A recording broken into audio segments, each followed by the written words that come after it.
C'est ce livre-là qu'on est en train de lire, celui qui est juste en dessus, là, ou derrière. Voilà, chapitre 161. Il est sans titre dans l'exemplaire que nous traduisons. Mais d'autres papyrus lui donnent le titre que voici. Chapitre de l'ouverture des portes du ciel faite par Thoth à Osiris Umnéphré. Un tableau initial représente, en effet, Thoth ouvrant les 4 portes du ciel par où sortent les 4 vents. Légende. La première, pour le vent du sud, est personnifiée par Ra. La seconde, pour le vent du nord, est personnifiée par Osiris. La troisième, pour le vent de l'ouest, est personnifiée par Isis. L'autre, quatrième, pour le vent de l'est, est personnifiée par Nephthys. Petit 1. La vie, c'est Ra.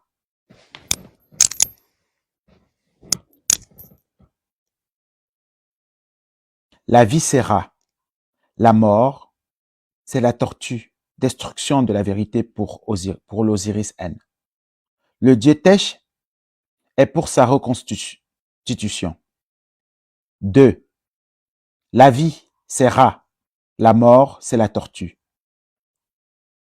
Kep Semnouf trempe dans une essence les viscères de l'Osiris N pour les conserver. 3. La vie, c'est Ra.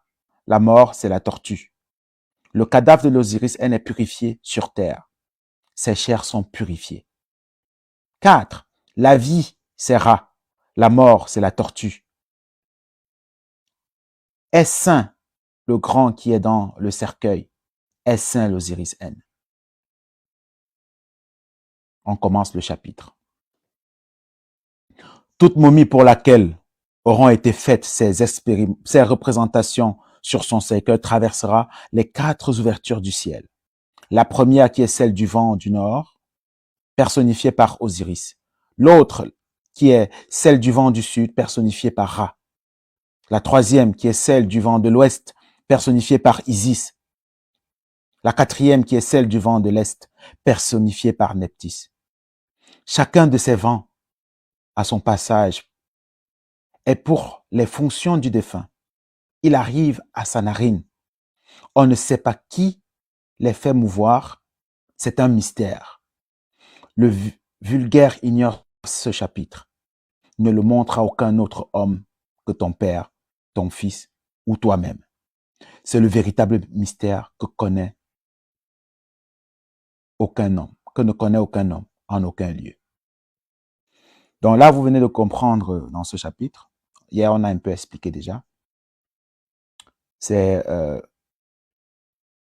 les mystères de la purification du corps du défunt. Ce sont les rites funéraires qu'on ne doit pas dévoiler. C'est même écrit qu'on ne doit pas les dévoiler.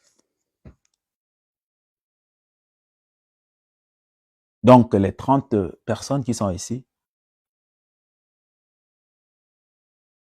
sont uniquement ceux qui doivent écouter ce message. Sinon, laissez sortir de l'autre côté. D'accord? Parce qu'elle ne vous servira à rien. On va poursuivre. Chapitre 162. Chapitre de produire la chaleur sous la tête du défunt. Tableau, une vache portant la coiffure d'Arthor. Salut à toi, ô lion de la double force, portant haut la double plume, maître du diadème, commandant par le fouet. Toi qui es le mâle vigoureux, par le rayonnement de sa lumière, et dont le rayonnement est sans borne. Tu es le maître des transformations nombreuses et des enveloppes que tu caches dans l'œil solaire pour leur naissance. Tu es celui qu'invoquent les adorateurs au sein des dieux. Grand coureur, rapide de marche. Tu es le Dieu qu'on invoque, venant à celui qui t'invoque, protégeant le malheureux contre celui qui l'opprime. Viens à ma voix, je suis la vache sacrée. Ton nom est dans ma bouche. Je t'ai les noms. Haka, Haka, Ha. est ton nom. Vulo Akaza Ang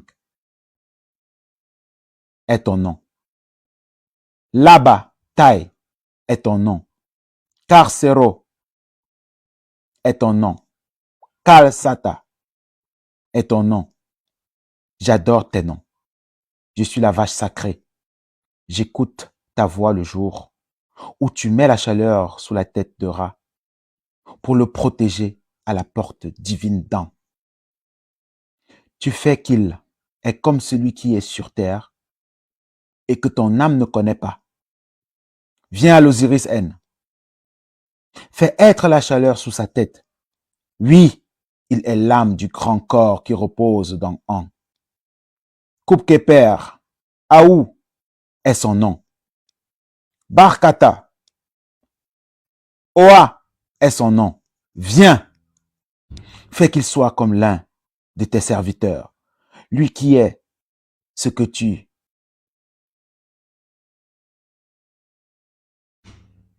Bien, je vais relire ici parce que c'est pas très clair. Lui qui est ce que tu es. Ah, ok, j'ai compris. Voilà. Lui qui est ce que tu es, à dire sur l'image de la vache sacrée, faite en or, à placer au cou du défunt et en y ajoutant cet écrit. Sur un papyrus neuf que l'on placera sous sa tête. Une grande chaleur se produira dans tout son être, ainsi qu'il était sur terre. Cela est le grand talisman fait par la vache sacrée à son fils le soleil lorsqu'il reposait. Il était dans sa demeure protégé par des gardiens contre le feu. Le défunt sera ainsi divinisé dans la divine région inférieure et sera repoussé d'aucune porte du Tchaou en vérité. Et ne sera repoussé d'aucune porte du Tchaou en vérité. À dire lorsque tu places la déesse au cou du défunt. Ô être caché, ô Ammon qui est dans le ciel, tournez votre face vers le corps de votre fils. Donnez-lui la santé dans la divine région inférieure. Ce livre est le plus grand des mystères. Ne le laisse pas voir, ne le laisse voir à aucun homme. C'est une abomination de le faire connaître. Cache son existence. Le livre de la demeure cachée est son nom. C'est fini. Cette indication place ici la fin du livre des morts. Oh là là. Les chapitres 163, je crois ça doit être 165, doivent donc être considérés comme des chapitres supplémentaires et c'est ce qui ressort de leur titre même. Ainsi qu'on le verra tout à l'heure, ils sont du reste suivis de beaucoup d'autres dans quelques exemplaires du musée du Louvre dont je me propose de faire plus tard l'objet d'un travail spécial. Bon, je crois que ce qu'on a lu, pour vous qui êtes sur le panel, je n'ai plus besoin d'expliquer. Ce sont les rites de divination. Ce sont les rites funéraires de divination. Parce que les rites de divination, ce sont aussi des rites funéraires. Hein. Juste que dans ma tradition, ça ne se passe pas au même moment. Dans ma tradition, ça se passe parfois 10 ans après le rite de divination que vous venez de voir là. On a utilisé ces mots d'ailleurs sans même savoir que c'était écrit. En fait, je suis frappé par quelque chose pendant que je lis, que je ne trouve pas les mots pour expliquer. Je suis en train de lire ma tradition, en fait. Et le mot qu'on a utilisé, divination, on cherchait d'ailleurs le mot ici ensemble. On l'a lu là. On l'a lu. C'est nous qui divinisons nos ancêtres. Quand vous allez prendre conscience de ça, vous allez retourner au village. Vous avez beaucoup à faire. Quand vous allez savoir interpréter les appels que vous recevez, vous allez retourner au village. Et quand vous allez arriver au village, s'il y a des initiés, ils ne vont plus vous apprendre grand-chose. Ils vont peut-être vous apprendre comment on fait le gâteau pour les offrandes, comment on fait les encens, comment est-ce qu'on fait la grillade de poulet. On appelle chez nous brûler le poulet, la chèvre, etc.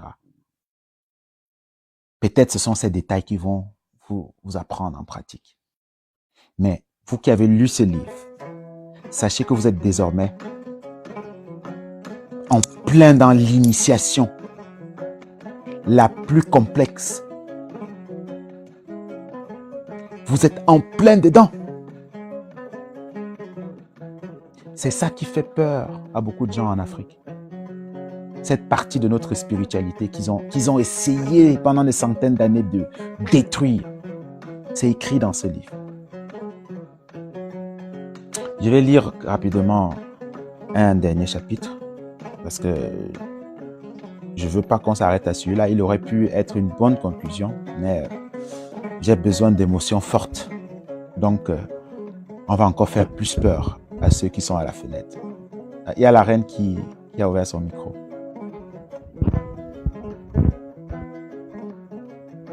Est-ce que Force Tranquille voulait dire quelque chose? Oui, je voulais poser une question. Oui. Parce que tu as parlé tout à l'heure de la vache et puis de la coiffure d'Hathor. Parce que chez les Indiens, on voit aussi qu'ils divinisent la vache. Et on voit aussi... c'est qui parle des veaux d'or là? Je ne sais pas si c'est quoi, Acha? C'est les veaux d'or là. J'applaudis d'abord pour ce que... C'est les Juifs. Hein? C'est les Juifs. Je pense que les c'est Juifs. La Kabbale. Voilà, oui. Donc, est-ce que ça vient de là? Parce que absolument. C'est diviniser la vache chez les Indiens et puis la Kabbale qui parle aussi de veau d'or. Merci. Merci pour cette question. Vraiment, elle est elle est formidable. Comprenez que les Indiens dont on parle, c'était ceux qui ont amené ces cultes-là en Inde et en Asie, ont fui l'Afrique à partir des invasions assyriennes.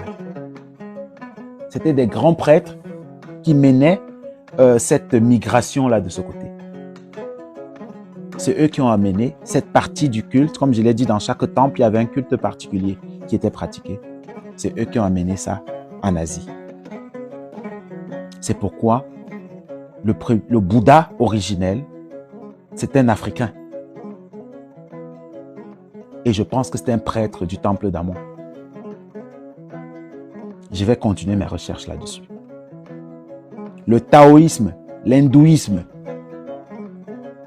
et le bouddhisme émanent directement des temples africains.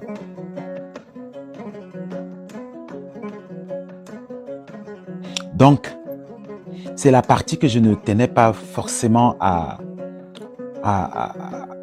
mettre en évidence ici, parce que les Hébreux utilisent ça pour dire qu'eux aussi sont sortis de l'Afrique pour fuir, pour aller en Israël. Pourtant, c'est faux. Les Assyriens sont arrivés en Afrique avec les Hébreux. Les Assyriens, les sauvages assyriens, il faut bien le dire, ont pris le pouvoir en Afrique et c'est par eux que les Hébreux sont arrivés au 8e siècle avant l'ère romaine. C'est donc à partir de là que les vagues de remigration et de migration ont atteint un certain pic sous les Assyriens. Donc, ceux qui sont allés créer des confréries en Asie, ce sont nos descendants. Et ils pratiquent le culte des ancêtres.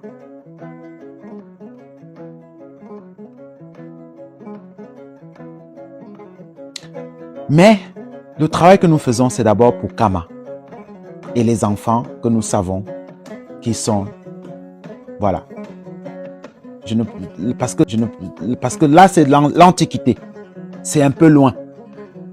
Avant d'aller fédérer avec eux, fédérons d'abord ce qui s'est passé après l'Antiquité. C'est-à-dire après l'invasion romaine. Parce que si on remonte dans l'Antiquité, on va comprendre que nous sommes le même peuple que les Asiatiques.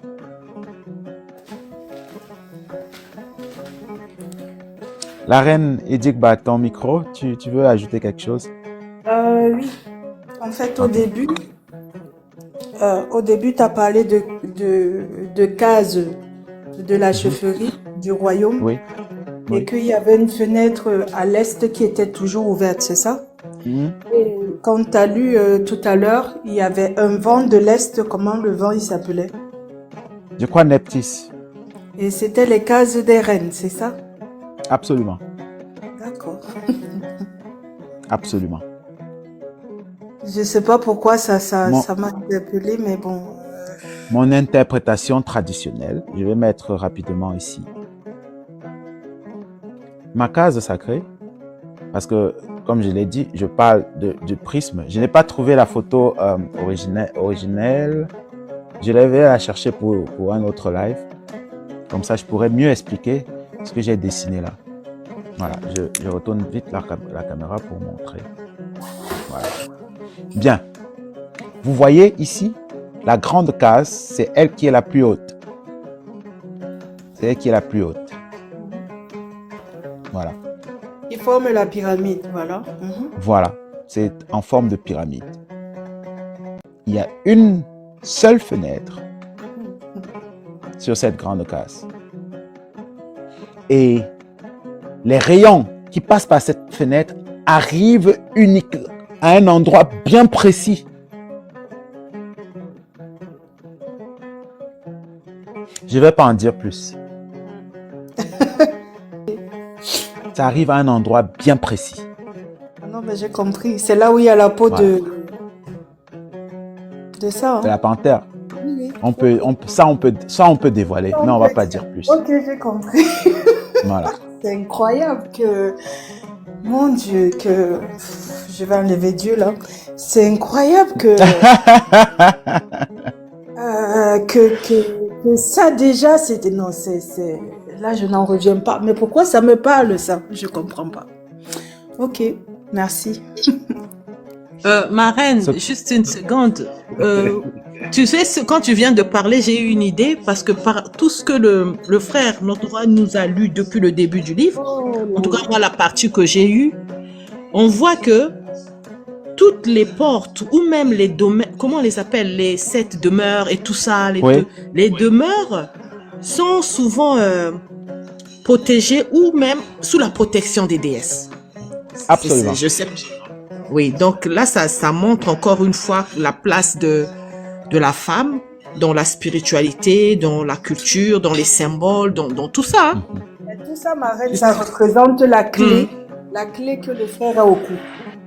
Exactement. C'est ça l'origine de la clé, parce que c'est la naissance et ça traverse ces rayons. C'est pour ça qu'on a le teint noir, on a ça dans le sang et c'est l'enfant du milieu qui vient. Donc nous, femmes. Donc ma reine, c'est un peu l'énergie vitale alors. Hein? Je sais pas si c'est quelque... C'est la clé de suis bien ma reine. C'est les cases des femmes en fait. Suis bien. Ça veut dire que c'est nous les protectrices et c'est nous. C'est pas possible. C'est non. Vous êtes la gardienne des clés. Je sais pas. La clé. De la chair de poule là, c'est pas possible. Moi, mon souhait, c'est que, mon souhait vraiment, parce que je l'ai découvert à travers Papa Doumbé Fakoli, que les cases à forme pyramidale existent dans beaucoup de peuples en Afrique. Voilà, pyramidale, exactement. Et elles ont le même objectif. Sinon, elles seraient rondes. Ou voilà, il y a d'autres formes de cases, ce genre de cases. Mais quand vous voyez partout où il y a les cases sous cette forme, je vais rapidement... voilà. Quand vous les voyez sous cette forme, les formes que vous voyez là, pyramidales, sachez que ceux qui les ont conçus les ont orientés vers des astres précis. S'il n'y a pas cet alignement, ça ne marche pas. C'est pourquoi je dis encore aujourd'hui que je souhaite vraiment de tout mon cœur que la transmission de ces connaissances-là se poursuive. Sinon, nous, on va aller chercher à comprendre. Pour écrire. Parce qu'il faut écrire dessus. Comment est-ce qu'ils ont réussi à élever cette case-là à cette hauteur? Et la case que vous voyez devant vous, elle a plus de 800 ans. Si ce n'est plus.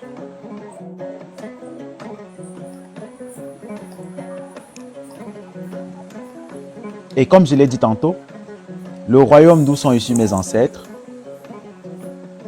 c'est au moins depuis le 12e siècle qu'ils sont là. Parce que dans la grande case, tous les souverains qui ont été divinisés y sont. Voilà, bon, je crois que j'ai encore trop dit.